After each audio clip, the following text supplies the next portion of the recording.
Teacher, philosopher, economist, jurist and royal adviser, ये सारे के सारे गुण थे आचार्य चाणक्य में। और वो चाणक्य ही थे जिनके रहते सिकंदर ने पूरी दुनिया तो जीत ली, लेकिन भारत में आचार्य चाणक्य और चंद्रगुप्त की सेना से वो कभी न जीत सका। आचार्य चाणक्य किसी भी व्यक्ति का चेहरा देखकर ये पता लगा लेते थे कि वो क्या सोच रहा है। आचार्य चाणक्य ने अपनी लाइफ में कुछ किताबें लिखी, जिनमें से एक किताब है चाणक्य नीति। और ये किताब हर उस व्यक्ति के लिए पढ़ना बहुत ज़रूरी है जो कि अपनी लाइफ में कुछ बड़ा करना चाहता है, क्योंकि चाणक्य ने अपनी लाइफ में बहुत बड़े बड़े काम किए और इस दौरान उन्होंने जो भी सीखा उसको उन्होंने चाणक्य नीति में लिखा।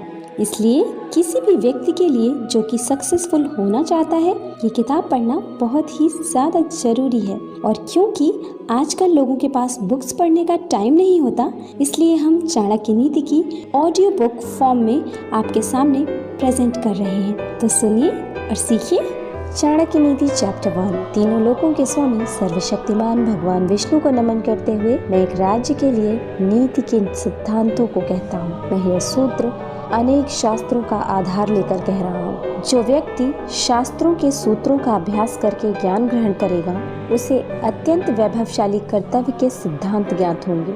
उसे इस बात का पता चलेगा कि किन बातों का अनुसरण करना चाहिए और किन का नहीं।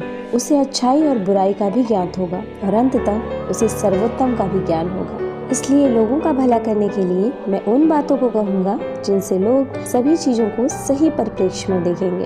एक पंडित भी घोर कष्ट में आ जाता है यदि वह किसी मूर्ख को उपदेश देता है, यदि एक दुष्ट पत्नी का पालन पोषण करता है या किसी दुखी व्यक्ति के साथ अत्यंत घनिष्ठ संबंध बना लेता है। दुष्ट पत्नी, झूठा मित्र, बदमाश नौकर और सर्प के साथ निवास करना साक्षात मृत्यु के समान है। व्यक्ति को आने वाली मुसीबतों से निपटने के लिए धन संचय करना चाहिए। उसे धन संपदा त्याग कर भी पत्नी की सुरक्षा करनी चाहिए, लेकिन यदि बात आत्मा की सुरक्षा की हो तो उसे धन और पत्नी दोनों को तुच्छ समझना चाहिए। भविष्य में आने वाली मुसीबतों के लिए धन एकत्रित करें। ऐसा न सोचें कि धनवान व्यक्ति को मुसीबत कैसी। जब धन साथ छोड़ता है तो संगठित धन भी तेजी से घटने लगता है। उस देश में निवास न करें जहां आपकी कोई इज्जत नहीं, आप रोजगार नहीं कमा सकते, जहां आपका कोई मित्र नहीं और जहां आप कोई ज्ञान अर्जित नहीं कर सकते।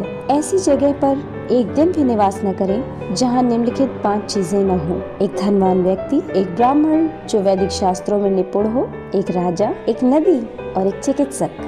बुद्धिमान व्यक्ति को ऐसे देश में कभी नहीं जाना चाहिए जहां रोजगार कमाने का माध्यम न हो, जहां लोगों को किसी बात का भय न हो, जहां लोगों को किसी बात की लज्जा न हो, जहां लोग बुद्धिमान न हो और जहां लोगों की प्रवृत्ति दान धर्म की न हो।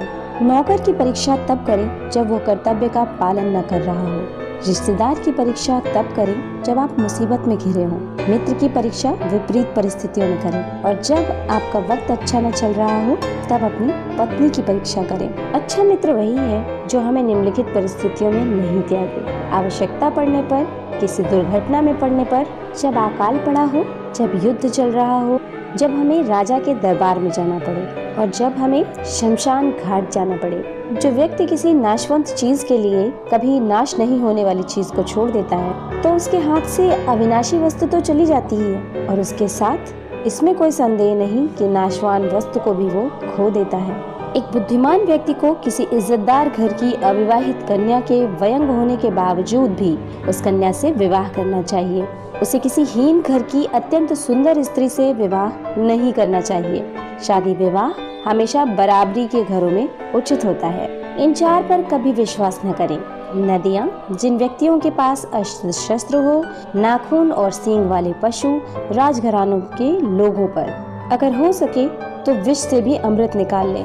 यदि सोना गंदगी में पड़ा हो तो उसे उठाएं, धोएं और अपनाएं। निचले कुल के जन्म लेने वालों से भी सर्वोत्तम ज्ञान ग्रहण करें। उसी तरह यदि कोई बदनाम घर की कन्या भी महान गुणों से संघनन है और आपको कोई सीख देती है तो उसे ग्रहण करें। महिलाओं में पुरुषों की अपेक्षा भूख 2 गुना, लज्जा 4 गुना, साहस 6 गुना और काम